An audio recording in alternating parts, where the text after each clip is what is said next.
Football made simple. Become great at your craft by finding ways to make it simple for those around you. This is the Coaching 101 podcast hosted by Find a Way Productions with your co-host, Daniel Chamberlain and Kenny Simpson.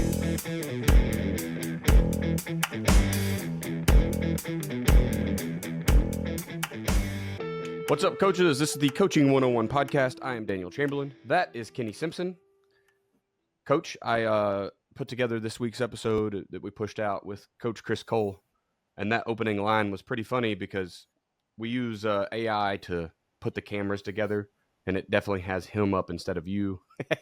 And so it's me and him, and I said, that's Kenny Simpson, and I giggled because it was the wrong guy. But that's the problem with AI. It doesn't know everything, right? It thinks it does at times. For sure. Well, we are we're both still going. We're both still coaching, both still going to practice.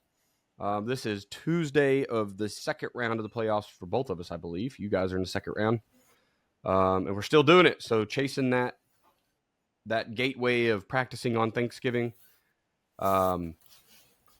We had to kind of put out a statement this week as a team, like, parents, we will practice on Thanksgiving morning if we make it that far. We're not looking ahead, but we have to get them ready because the head coach has been at a school that's not used to that. And like 12 of his dudes, less than half the team shows up on Thanksgiving morning for practice because they're just not used to it. It's not their culture, right? So setting the standard now. We will be there if we make it that far. Is that an issue with you guys? You ever had that issue with kids just not showing up because it's a holiday? Well, this school's never been to Thanksgiving, so we'll have to find out when we get there. We warned the kids a little bit yesterday, and we've looked at we've had 5 or 6 coaches that have played on Thanksgiving. I've played on Thanksgiving Friday, and so we've had guys that have been around it, but the school here has not made it that far. So I'd imagine that will be probably new to some people. We're going to try to make it an event if we're lucky enough to get that far. We obviously have to take care of this week, and this week will be tough, just like I'm sure y'all are looking at too. But if you get that far, then you want to make it fun.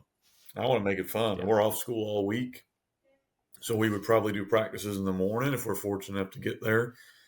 And then that Thursday we always do senior call out on Thursday when it could be their last practice they ever practice. Thursday for us is a lot different than other people. We're done in about 30 minutes.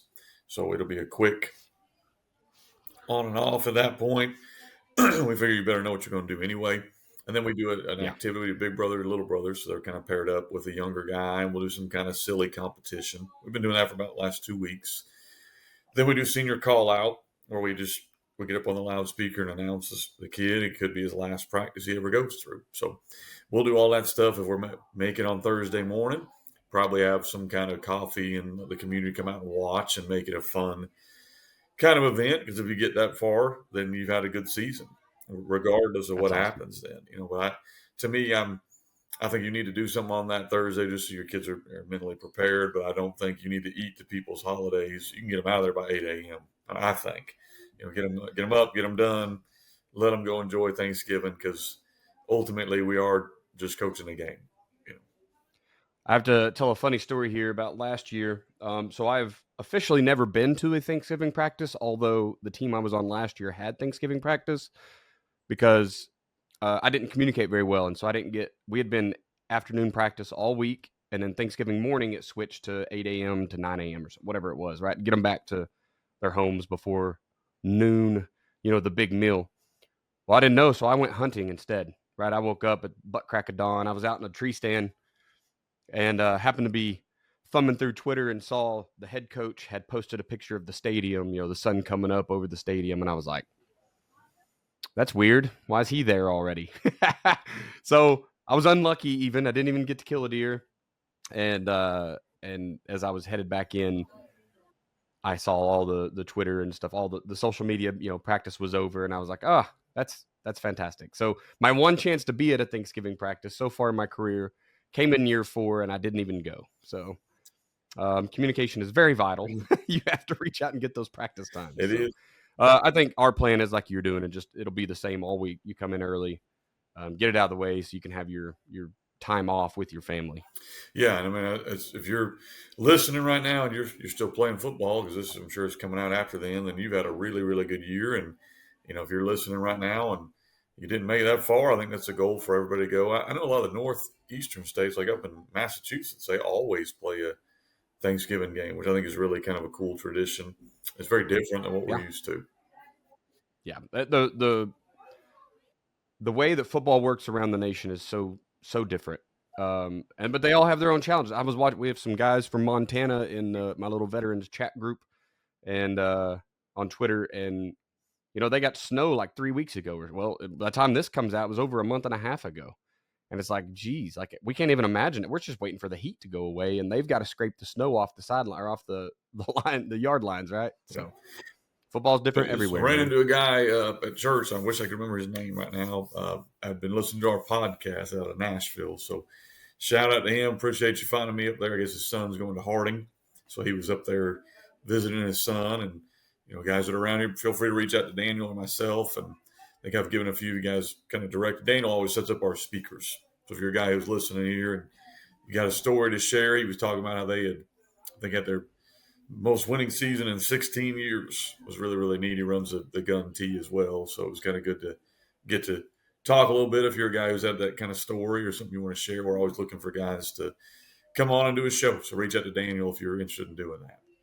Yeah, absolutely. That would be awesome. Like Kenny said, we do love including other people in the show, and I know a lot of guys I've talked about coming on don't think they have anything to give the show, but guys, I assure you, you bring something. All right, Coach. Why don't we jump into our quote of the week, and then we'll pitch some sales and move on with the show. Yeah. So quote of the week is an old school one. Probably a lot of y'all have heard this. If you're a Michael Jordan fan or not a Michael Jordan fan, you still probably have heard this. But most of us would consider either him or LeBron. I'm not going to get in that debate because it's clearly Michael Jordan. But Hey, whatever let's you're go. in, but I would think he's either the best player or he's in the top however many you think in basketball. And you think about him for all the highlights he had, all the games he won, the championships he won.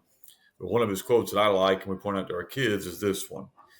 He said, I've missed over 9,000 shots in my career at this point. We've lost 300 games. 26 times he's had the game-winning shot, and he missed it.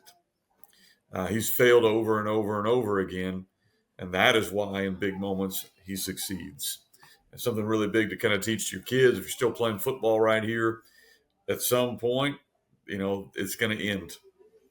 But you're not going to look back. I don't ever look back at the shots I took that didn't work. Like you look back at those and go, man, I wish I'd made that, or I wish this had gone different.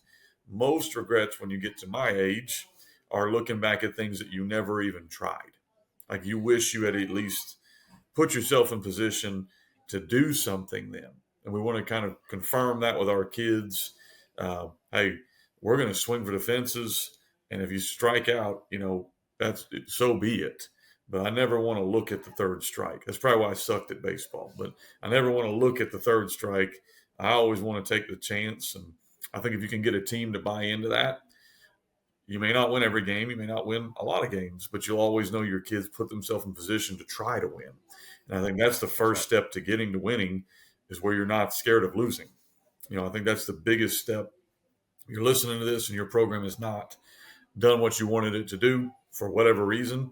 The first hurdle you have to overcome is the fear of losing. You need to play to win. If you get to that point, then you can fix other stuff. But I'd say half the teams that really struggle is because they're so worried about losing instead of focused on trying to win. And it's a different mindset that you coach from, that you play from, that you've got to have in your players if you want to have a chance to be successful. Obviously, Michael Jordan believes so also.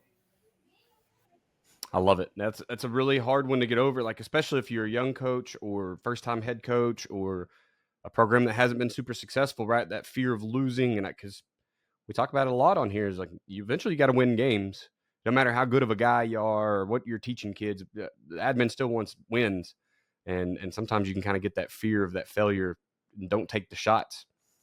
That's going to be a hard way to live, right? Constantly on the defense. So Well, a lot of times you look at when you're coaching and things don't go well, it's really easy to kind of be paralyzed by fear. and your kids, they'll see that and they'll read off of that and they'll play off of that. You know, Right. I'm not suggesting just, be aggressive 99% of the time and but you need to be smart about it.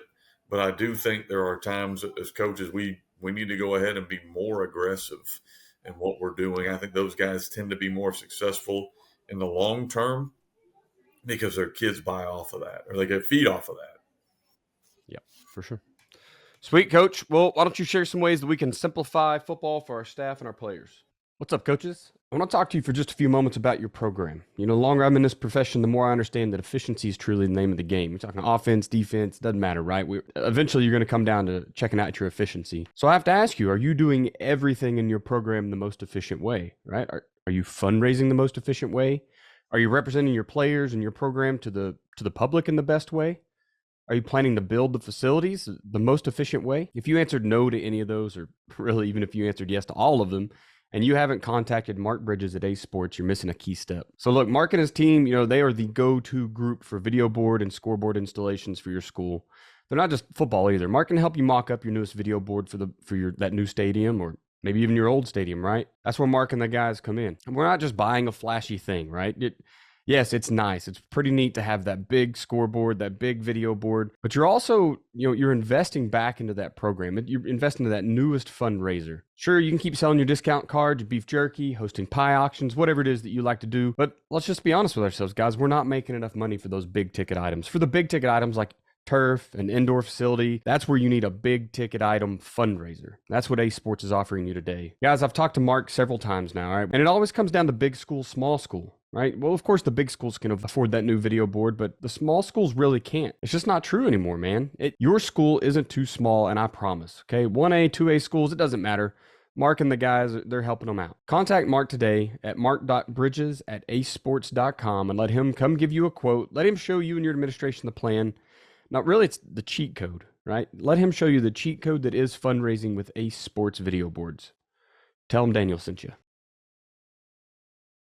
This episode is brought to you by Athletic Speed and Movement. At athleticspeedmovement.com, we've taken Del Basquet's 45 years of speed and movement training and put it all in one place just for you. You can get the same training that NFL players have been getting for years, collegiate players have been getting for years, and now high schools across the nation are paying thousands of dollars to bring Del in to install his system, but we've got it online for you. It's time to help your team become faster, not just in the 40, not just their sprint speed, but between the tackles and their cuts while they're chasing down the quarterback. It's time for you to help them become faster everywhere. Jump over to athleticspeedmovement.com. There's an orange button there. Just click it. It says, get the keys to playing faster. You'll get the 3 core movement video from Dell. He's explaining the science behind it all for just the price of your email.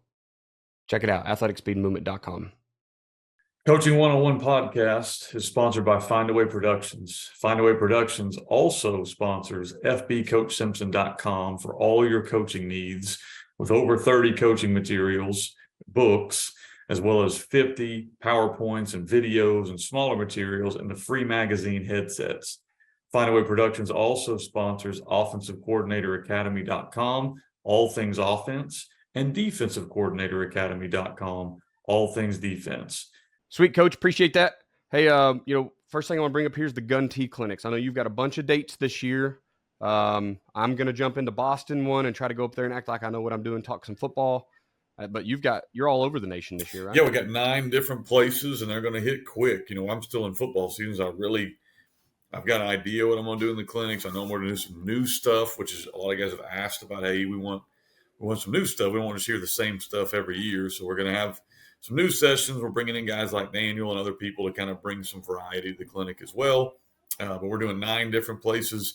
Charlotte's already kind of filling up, so it's been neat. That's right before AFCA, so that's the first one.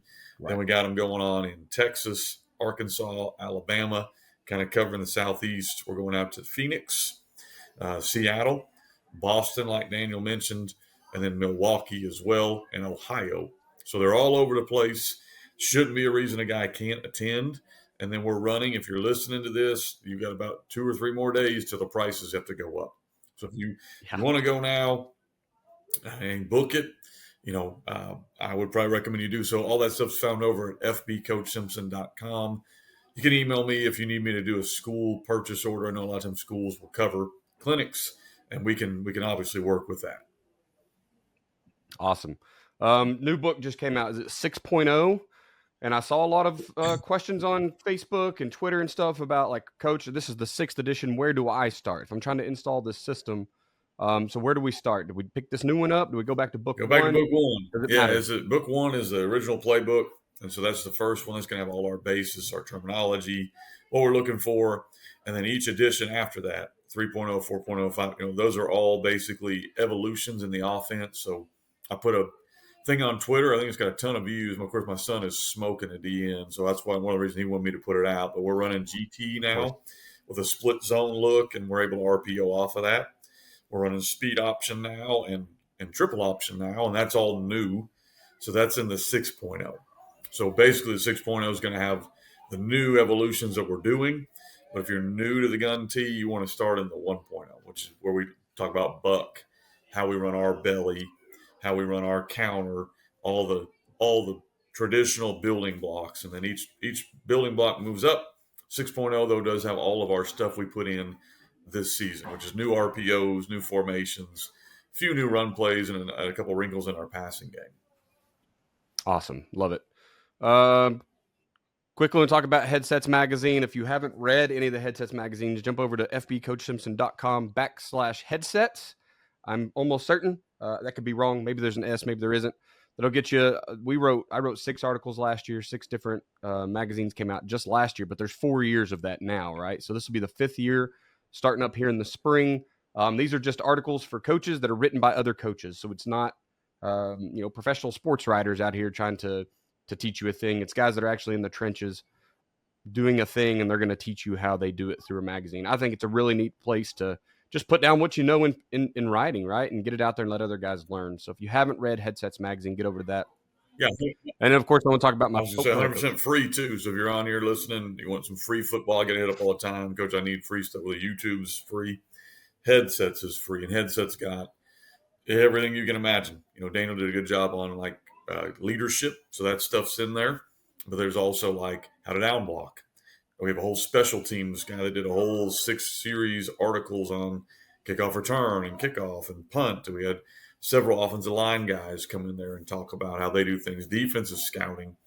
Chris Haddad's been on all 4 issues. I think Chip Siegel's been on at least 3 of the issues. And so there's a lot of really good information. fbcoachsimpson.com/headsets and 100% free. Awesome. I'm going to talk quickly about my Patreon, patreon.com/Chamberlain Football Consulting. Saw some success in the teams that I consulted with this year. Got to insert some new stuff. One of them is running Kenny's gun tee and Joe's defense. So that's really easy for me to talk about, right? You take my mentors and run their stuff, I can help you. But even if you're running other things, football's it's just concepts. So we can look at a way to adjust concepts no matter what you're trying to do. I know a lot of seasons have already come to an end or will be here pretty soon. I mean, state championship games next week, right? When this comes out, it's state championship week here in Oklahoma. A lot of other schools have already played theirs, and I don't know what California does. They have like 200 playoff games, so yeah, they may be done in February or something. They usually do sectionals and half state and all that, so it's a little different. And then the last thing I've got on here too, Daniel, is I think I had a coach reach out to me. So we Coach Gould and I, and my defense coordinator, are all available to do an install or 2, which means we'll actually fly to your school and put in what you want. I think one of those has been taken now. So if you live in an exotic place like Hawaii or Alaska, you get first bidding. But other than that, basically, it's first come, first served, and we'll actually come put the gun tee in for your school. That's all found over at FB Coach Simpson as well. Just hit that little tab that'll pull it down. It says bring coach in. Got a lot of information there. So we've already got one of the 2 that we're going to do, I think, spoken for. So we only got 1 left.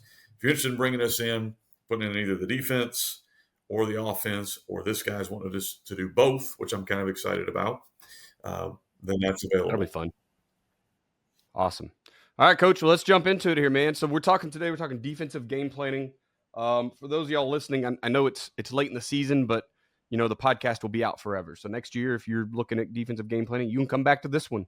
But the fact is, football never really stops. You should be trying to get better all the time. So we're just going to keep plugging along, talking football on a football show. So, Coach, what is first question here? What's included in your defensive game planning?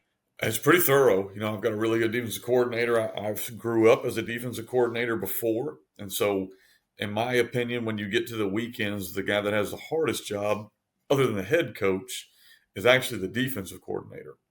I think that guy puts in more work during the weekend than an offensive coach, because an offensive coach usually is looking at ways to attack and kind of be able to dictate things, where a defensive coordinator might be going from triple option to spread to gun tee to whatever, and that's a whole different look. So it can be difficult. So try to kind of go through some simple things we do, but we spend a lot of time kind of getting ready. I think the first thing you look at is formationally, what is this team trying to do? What is their philosophy? What are they trying to do in a formation? So if you coach high school football, especially if you coach it at like not a 7 or 6A level, like the higher levels, you're going to see a flavor of the week offense a lot more often. I think young DCs, if you really want to learn how to coach football, go coach at a 2A or a 3A, because you're gonna Yeah. see flex bone.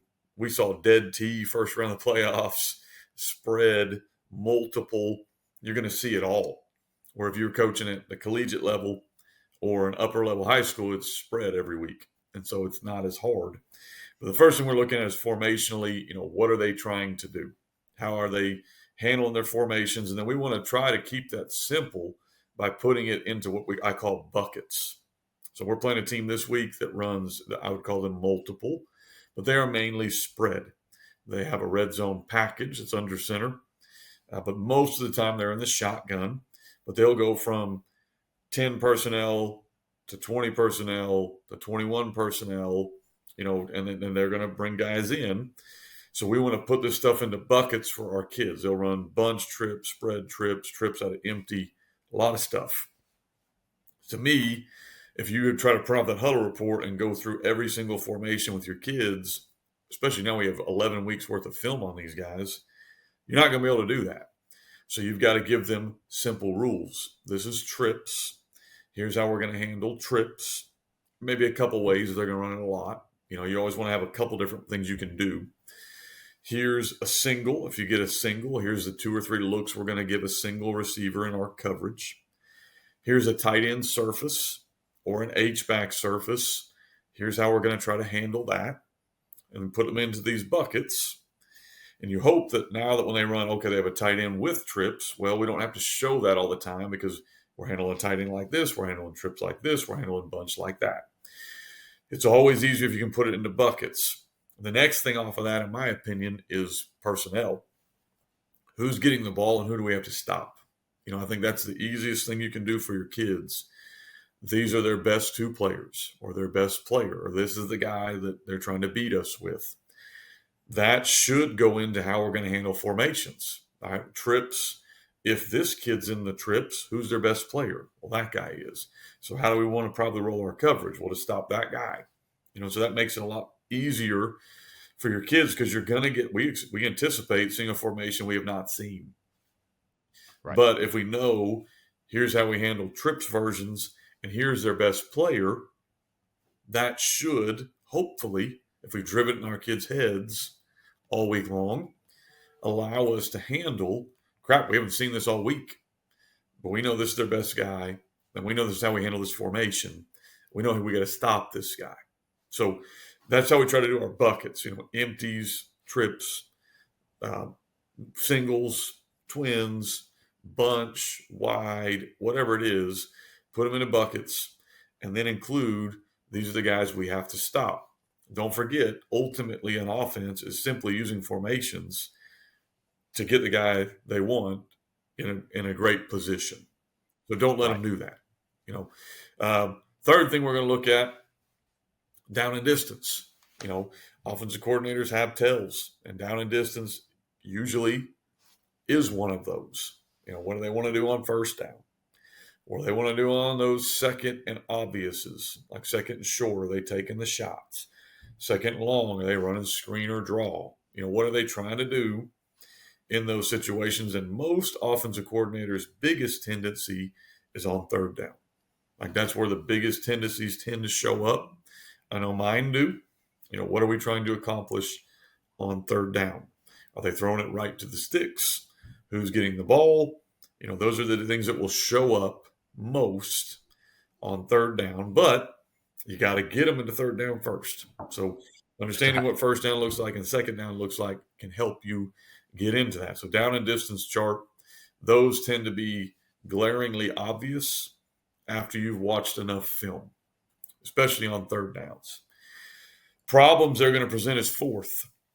Like, what are the things you're most worried about? Do not chase ghosts in this. Like, don't go looking at what if they run speed option. They've not run speed option all year. Like, don't. Okay, then we have rules built in, and we'll make adjustments. But that's not something they do. What do they do that's going to present problems for you? Is it you're really worried about Trey tight end with twins outside of it because they run it and they throw it out of that set? That's a problem. Are you most concerned they run a lot of like crossers and mesh? That's a problem. Are you most concerned with they get this guy singled up and he's a problem? Like, those are the things you got to look at. Okay, we know going into this week, these are the 2 or 3 biggest problems we got to solve. Whether that's handling a single, handling trip screens, handling crossers, something in the run game, an RPO that we're not as used to. They run a lot of power read, whatever it is. What are the things we know they do well that could be an issue for us? And what are some ways we can give 2 or 3 solutions? So if our first solution doesn't work, we can go to this or we can go to that. You can't do 15 problems with 3 solutions. That's 45 different things. You don't have time for that. But Right. you can do 3 problems, 3 solutions. That's 9 things. We can do that. And so that's the things we're looking for. Personnel adjustments. Are we going to have to adjust our personnel? We're blessed this year. We have about 14, 15 kids. We're comfortable with playing defense. Last week, we played a dead T team, like not even a receiver on the field, played it in the phone booth. We took it up. All those good corners don't Our matter two this our week, two do they? best corners were sitting over by me playing a lot of offense. And we brought in 2 outside linebackers that were undersized, quicker nickel backs, basically, that played DB. And my son became a 4th linebacker, and so we were able to bring another D lineman on the field.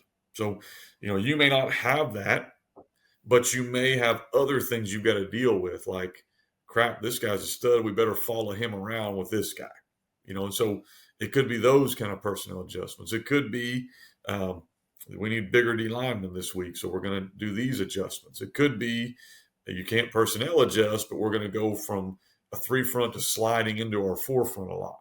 We're going to do a little bit of that this week because they run a lot of H-back. We give H-back. We want to bring the outside linebacker to kind of a 4 front type look to get another body down in there so they can't just run off tackle on us all night long.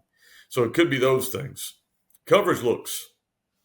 What are you doing that you like and don't like? I wouldn't be putting in new coverages because that's not going to go well. But what do you Right. like this week and not like this week against the different looks they're going to present? We usually will work a lot of that on Tuesday, where we'll put our kids in worst case scenario and we'll figure out what we like. And then Wednesday, we'll start calling more of what we're going to call, that we hope to call during the game. So we can see worst case scenario stuff. Last thing I've got down here is do not forget, you want to make them play left-handed. So take away what they're trying to accomplish. What's their philosophy of offense? If they don't have a philosophy of offense, you're going to win. But if a good offense has something they're wanting to do, like what are they doing best? How can I take that away, make them do something else? If you're playing Coach Simpson, you better take away buck sweep. Like, that better be the first thing on your bulletin board. Take the buck sweep away and make him beat us in other things. And then as an offensive coordinator, now I got to beat you in some other things. We've tried to work really hard to get good at that stuff. But if you don't take away buck sweep, you're not going to beat us, because we're going to run buck sweep if you don't take it away until the cows come home.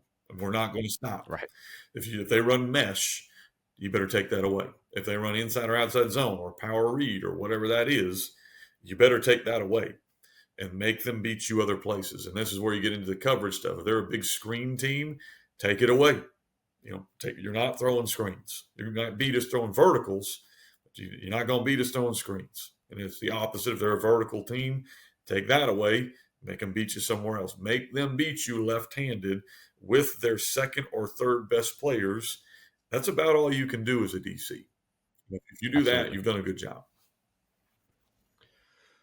So when I start my breakdown at the coaches level, and this comes out of your funnel ideology, right? Like use the funnel. So at the top, I am going to look at every single formation. So at my level, I won't quite use the buckets yet.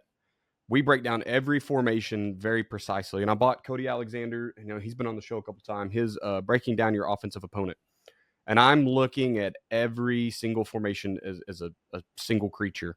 What I found is that when you start, if you forget to do this precision at your level and you start breaking down for the kids already, you'll miss things like tackle over, any unbalanced sets. You'll miss, is the quarterback lined up in the wrong place? Did he shift out to a wing? There's just little things you can miss when you start going, oh, yes, that's 2x2, that's 3x1, trying to keep it two base. And so using Cody's book, that's kind of where I started. And I'm breaking down every single formation as precise as I can get it to look for tendencies by alignment. One of those things that a lot of coaches that I've talked to have overlooked is where is the back in the backfield, right? So that's the next thing is I'm going to break down where is each guy aligned. Is he in pistol? Is he in a gun near, gun far? Is he, do they have an H-back? Is that H-back? We use a line to perform all the time, right? If you want to see if we're running power, look at the H-back. Is he inside?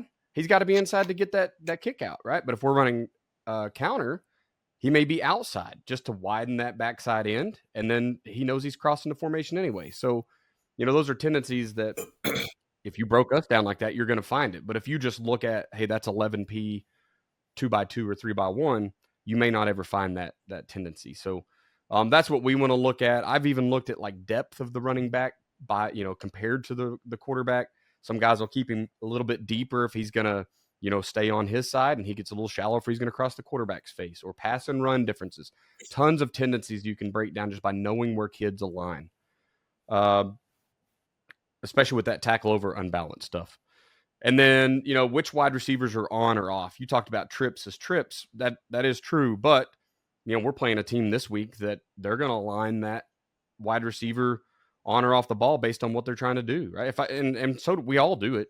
If I want to run, kind of a smoke screen out there, if I start him in the backfield and the two blockers up on the ball, that's an advantage for me just in leverage, right?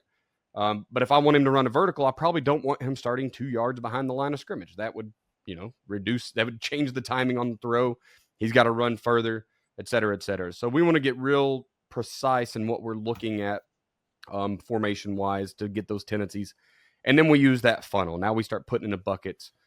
Maybe one of those has to be which wide receiver is on. If number 3 is on, they've always done this, so we can alert some kids. Maybe they don't change anything, and now I can just say, hey, trips is trips. Just go into our trips check and run the ball.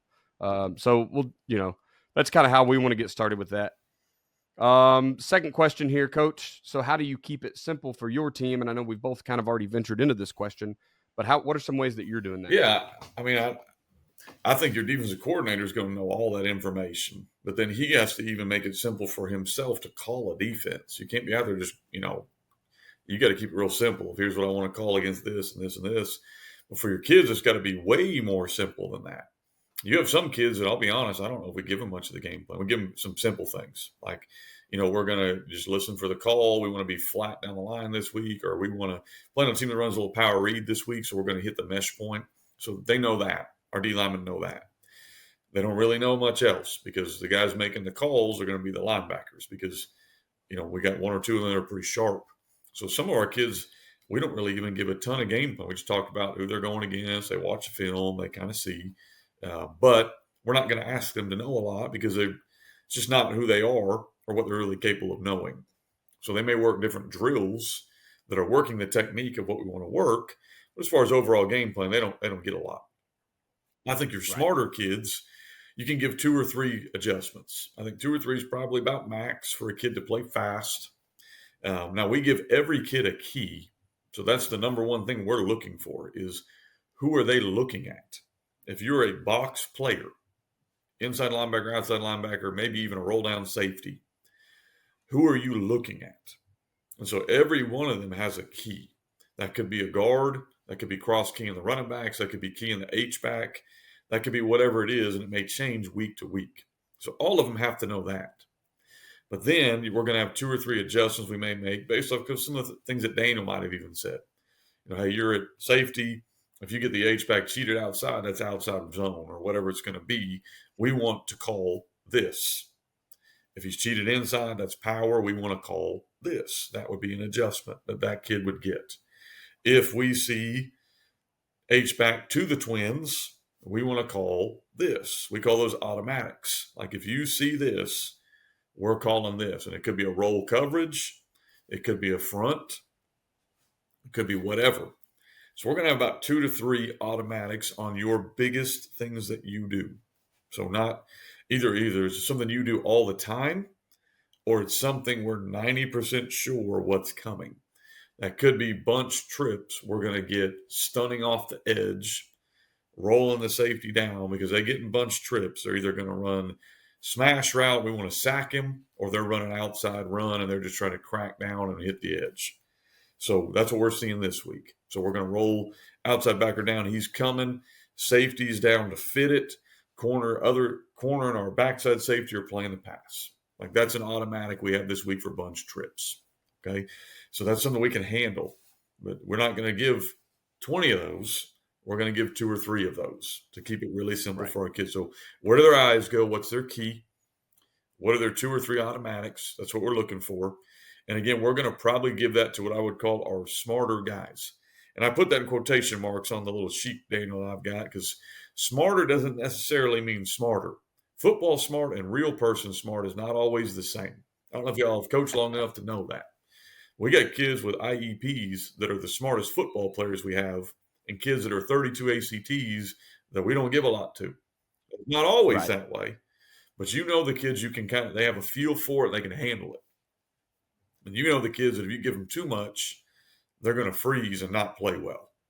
So when I say smarter kids, it may be kids that can just handle that more. They can handle more things. We're going to give them the adjustments. Then I put down if you're adding anything into your look, so you may have a blitz that you want to put in because, man, it'll really help. And it's not really something that we have yet. So the way we're going to teach that is it's exactly like blank, something we already have, but here's the slight adjustment we have. Okay, so if you're going to add a little wrinkle defensively, I'm not a big fan of adding things. I like to just use your own terminology. But if you are going to add something, because I get it, there's times that you need it. If you're going to add it, teach it based off of something you've already taught to try to save time. Guys, this is just like blank. The only difference is we're doing this. That's it. And keep it as simple as you can. Big thing for me is make sure your kids understand, take this guy away. Like every kid understands that. Like I don't coach basketball anymore, but I used to. Like you're not going to let Steph Curry get an open look at 3. Like whatever you do defensively, he ain't going to get an open look. Like that's what we're going to do. So offensively or defensively in football, it needs to be the same thing. If they're a dominant running team, we're going to make sure that we're not going to let that guy beat us back there in the backfield.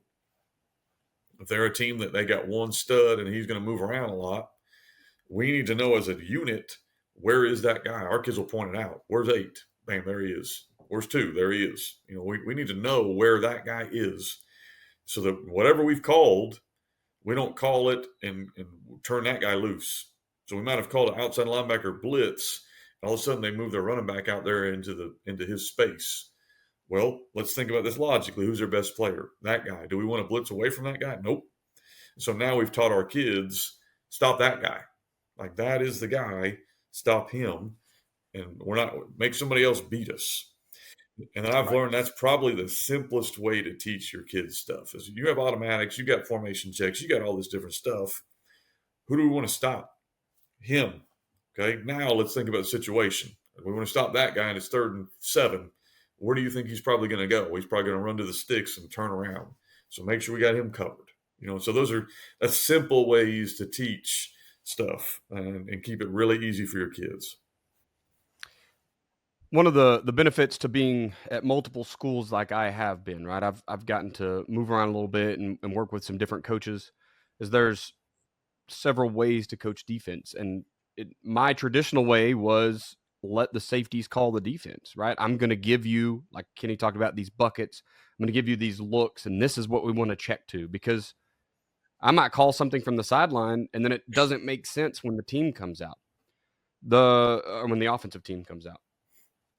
The longer that I'm in this, I'm realizing, like, one, some kids just can't handle that, and you won't always have those kids, so you can't rely on that. So you better have another way to do it. And calling coverages, um, and just trying to keep it as simple as possible to, as basically like what you said, Kenny. We got to put as many of these formations into one bucket as we can, so that my best call covers a whole bunch of stuff, a whole bunch of blanket items, and then we can either be out of position sometimes or give a few checks, a few automatics, instead of having multiple automatics.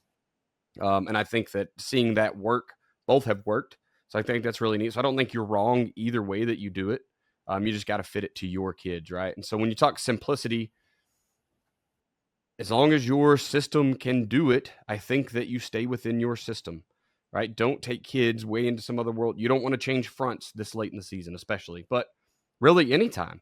If you're a 3-4 team, maybe you have a 4-down package. That's great, right? But you don't want to go in and put in, I don't know, a 3-3 stack look all of a sudden because, hey, it worked well against them a couple weeks ago. That doesn't make any sense, right? That's changing too much, in my opinion. Now, some coaches will do that. They want to go out and change completely, or they carried all that in their system to begin with. That's the key right there. I think if you've been working that, like this week, we played a dead T team. We ran a version of 5-3, which is stack. We ran 5-4, which is bring the safety down there, and we ran a 6 front because we've been working this stuff since August, and so it wasn't like, oh crap, now we're in a 4 front. What do we do? We've worked that. That's a personnel grouping we've had all year long, and so I'm with you. I think you don't want to just change what you're doing 100%. And at this point in the season, if you're still playing, roll with what you got. Yeah. Next year, it's good to have tools that you can go to. Good to have tools you can go to because we sure could use it. We used it last week, and it was big. And I think really teams that are still being successful at this point in the season they've got adaptability down, right? They are either good at being multiple and being able to adapt to what they see, or they just have the Jimmies and Joes. They're going to go out and win the game no matter what. I think that's the two ways that you're still in these brackets at this point. If you don't have the dudes and you can't make adjustments, you probably didn't make it this far. So, if this episode being right now, people trying to listen to it going in the state championship game, or even if it's already over, probably wasn't going to help you much anyway. But next year, it's a great place to start installing your system, is thinking, what do I need later on, right? All right, and then the last question here, Coach. How do you handle multiple films of a team? So we've all been there. You at the beginning of the season, it's a little harder. Look, I get maybe a scrimmage or two, maybe one game, right? Everybody has a week 1 opponent, and everyone is someone else's week 1 opponent. But we've gotten into this late part of the season. Maybe you have 12 films on these dudes. So what is kind of your way that you're doing that? Because I think we do this a little bit different as well. So how do you handle having a whole bunch? I guess I'll put my words here first. So I'll start with mine here, Coach, and then you can close us out. What we're looking for is the 2 most recent films, because we want to see what wrinkles have they put in, and then a couple films that look like us, their opponent does, right? If we're going to run a 3-4, a 3-3, a 4-2-5, whatever we're going to run, I want to see teams that do that against their offense, because I want to know what run schemes did they use, right? I mean, our run schemes can change. We can, last year we were a 1-back power team, but sometimes it looked like power and sometimes it looked like dart, right? Our pulling person changed based on the defensive alignment. Sometimes we kicked a whole bunch of people out on the front side, and sometimes we down it, depending on what we got. And so you can't just take their last 2 films and say, oh, they're running dart this week. Well, they may have had a 4-eye this week, and they need to kick out with that backside guard. You kind of have to figure out what they're doing based on what you look like. I'm big into getting as many data points as possible. If you look at my defensive breakdown sheet, I have got something like 35 columns or something. There's a bunch. I'm looking at everything. but that's just me. We talked earlier about keeping it simple. I'm not sending 35 columns of data to players, generally not even to other coaches. That's just for me to look at and process in my weird analytical way. But I think you have to do as many as possible without bogging yourself down. You can't be breaking down film into Tuesday, right? It doesn't make sense. You're not going to add a wrinkle by then. Maybe you get one gold nugget that helps you on Friday that pulls one play. Hey, the last time they motioned this guy across and he stopped here, it was this play.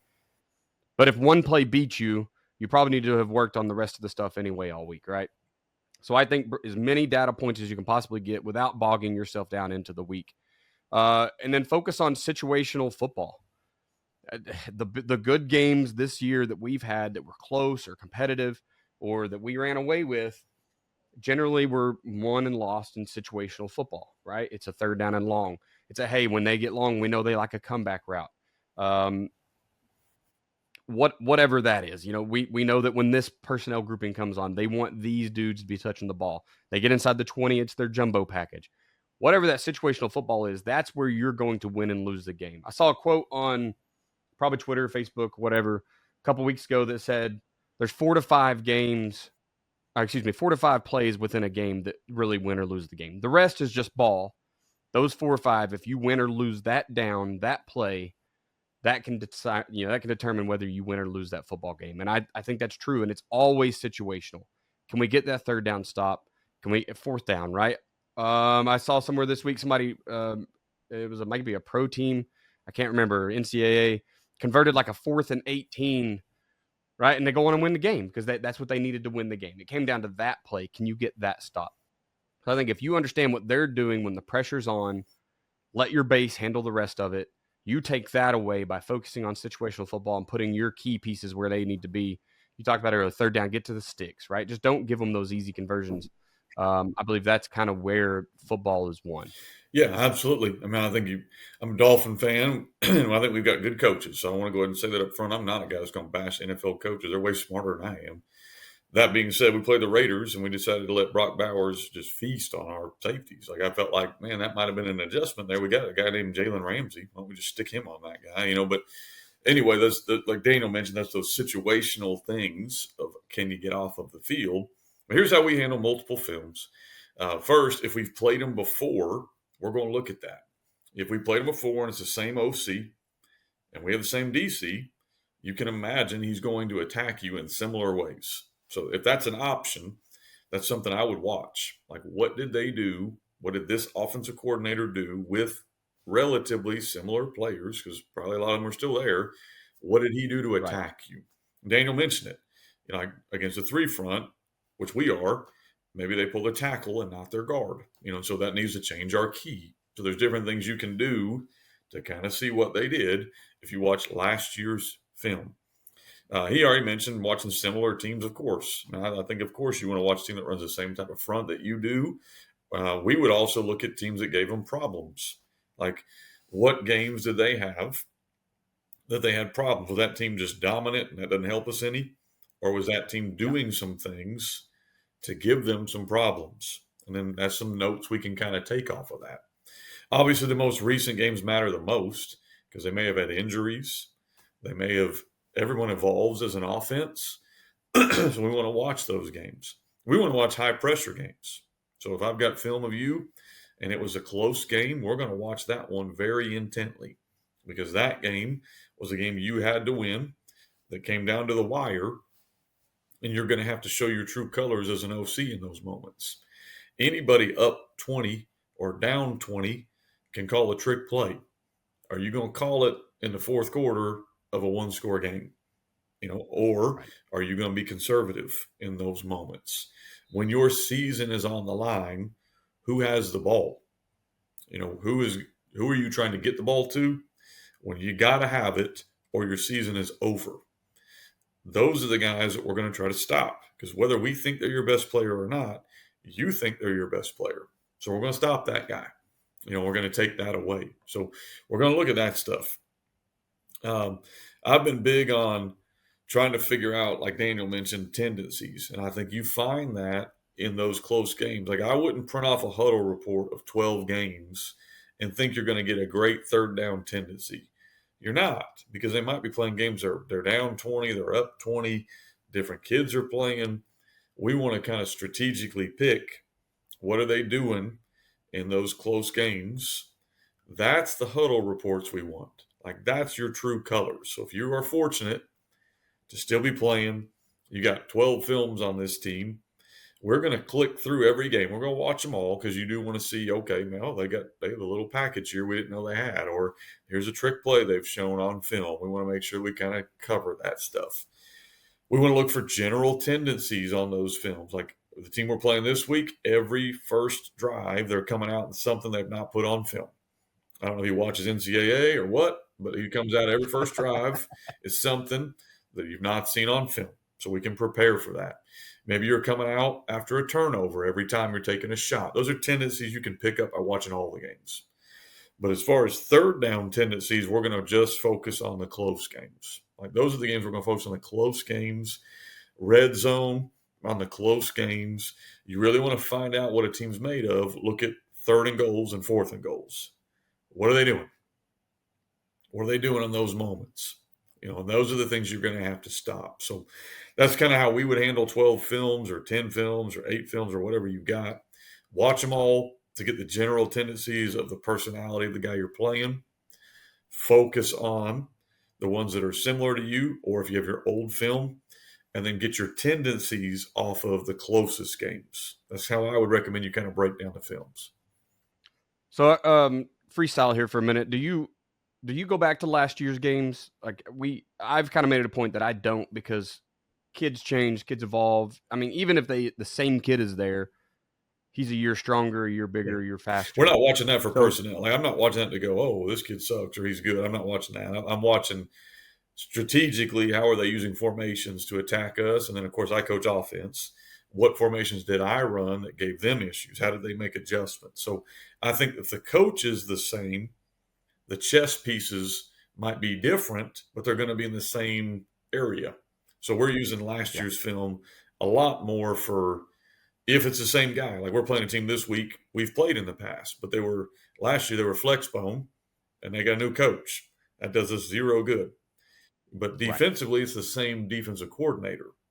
So, yes, last year's film matters because I can see what he was trying to do to take stuff away from me. If I was him, I would watch last year's film on how I tried to attack him. And so those are things that I think that does matter. I'm not watching it for personnel because, like you said, kids get bigger, stronger, faster. They play harder some years than other years. The situation's totally different. But as far as formationally, that stuff can help a lot. Like you mentioned, we play you guys, let's say last year, and you're running, counter against us a bunch because that's what we were giving you. I would imagine you're going to run counter against us this year. Right.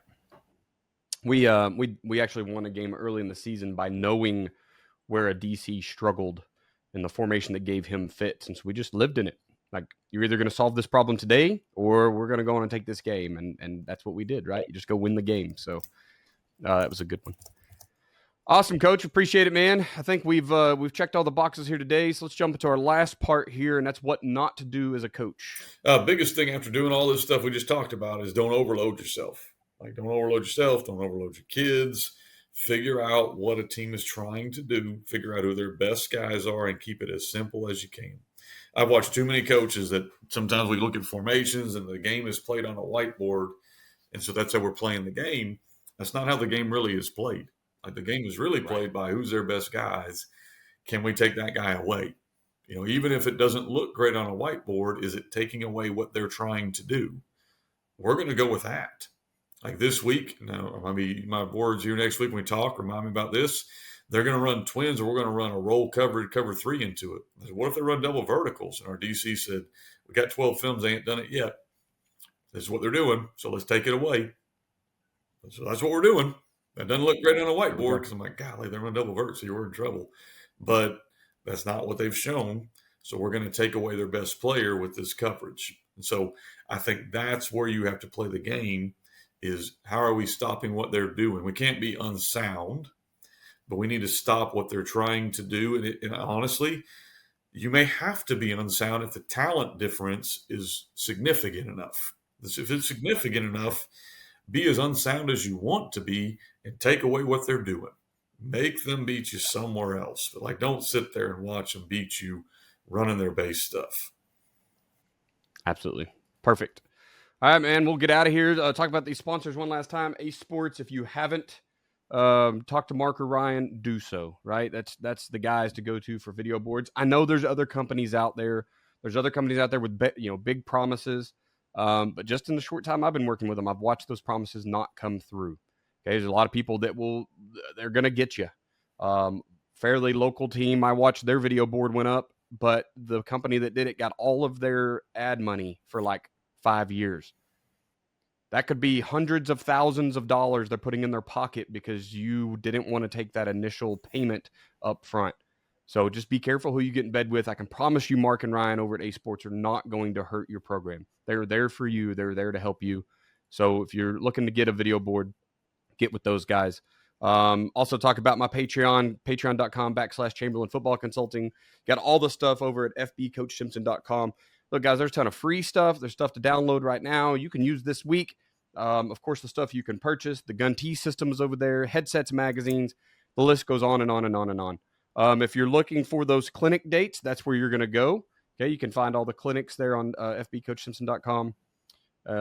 Get in now. Like he said, by the time this comes out, you've got just a few days, if that, to it may even be too late. It's already the 20th. Yeah, it looks like you might even be a day over. So hopefully you got signed up. I may give him a little more time. We'll see. I know that I'm knowing this is coming out. I may give him another day or two in December. So if you're listening to this, there you go. You can still get it. Kenny's playing football in December. The clinic's going to go well anyway, so we'll look at the price. Yeah, that's right. Sweet.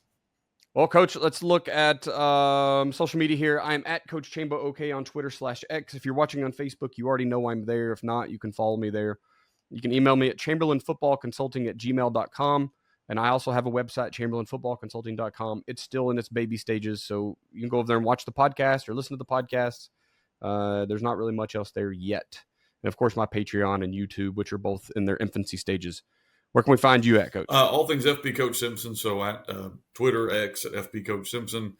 Facebook groups, we're over 40,000 coaches in the Offensive Coordinator Academy and over 22,000 coaches in the Shotgun Wing T.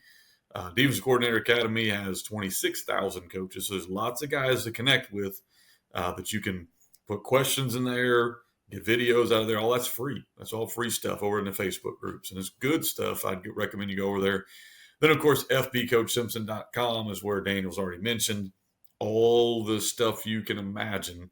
3-4 Swarm, Gun T, head coaching material books, all that stuff's over there. And, of course, free stuff with like headsets. I've got free materials over there now. I think we have a free Shotgun Wing T overview. So if you're, hey, is this for me?